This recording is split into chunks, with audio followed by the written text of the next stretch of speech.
ராமேஸ்வரம் அக்னி தீர்த்த கடற்கரையில் பெண்கள் உடை மாற்றும் அறையில் கேமரா வைத்த விவகாரத்தில் கடுமையான நடவடிக்கை எடுக்கப்படும் என ராமநாதபுரம் ஆட்சியர் எச்சரிக்கை விடுத்திருக்கிறார்.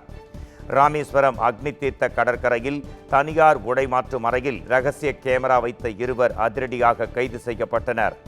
அவர்களது உடைமைகள் பறிமுதல் செய்யப்பட்டு நுண்ணறிவு பிரிவினரின் சோதனைக்கு அனுப்பப்பட்டது. இந்த நிலையில் இதுபோன்று பொதுமக்களுக்கு அசௌகரியம் ஏற்படுத்தும் நபர்கள் மீது கடுமையான நடவடிக்கை எடுக்கப்படும் என ஆட்சியர் சிம்ரன்ஜீத் சிங் காலோன் எச்சரிக்கை விடுத்திருக்கிறார். சென்னை மெரினா லூப் சாலையில் அமர்ந்து மீனவர்கள் தர்ணா போராட்டத்தில் ஈடுபட்டதால் அப்பகுதியில் போக்குவரத்து பாதிக்கப்பட்டது. நீலக்கொடி கடற்கரை திட்டத்திற்கு எதிர்ப்பு தெரிவித்து பட்டினப்பாக்கம், நொச்சிக்குப்பம் மீனவர்கள் மெரினா லூப் சாலையில் அமர்ந்து ஆர்ப்பாட்டத்தில் ஈடுபட்டனர்.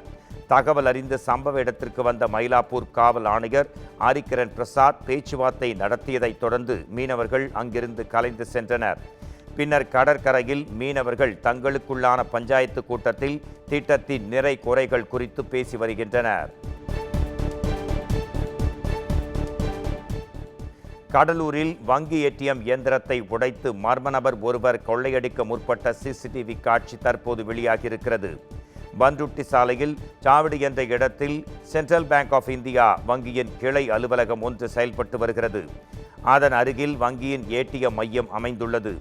இந்த நிலையில் முகமூடி அணிந்து வந்த மர்ம நபர் ஒருவர் பெரிய சுத்தியை கொண்டு ஏடிஎம் இயந்திரத்தை உடைத்து கொள்ளையடிக்க முயன்றார். அவரால் பணத்தை கொள்ளையடிக்க முடியாத பட்சத்தில் அங்கிருந்து உடனே தப்பிச் சென்றார்.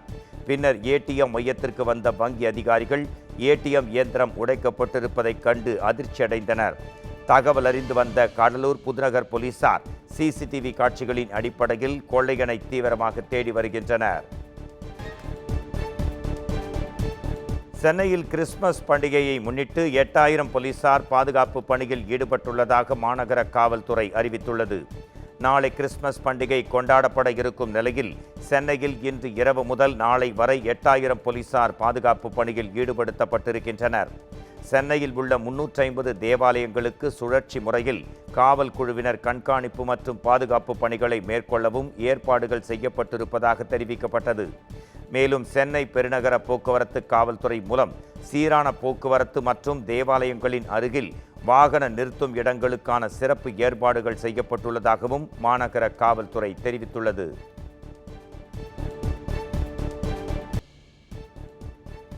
ஈரோடு மாவட்டம் பவானிசாகர் அணையிலிருந்து 2ஆம் போக பாசனத்திற்கு நாளை முதல் தண்ணீர் திறக்கப்படுகிறது.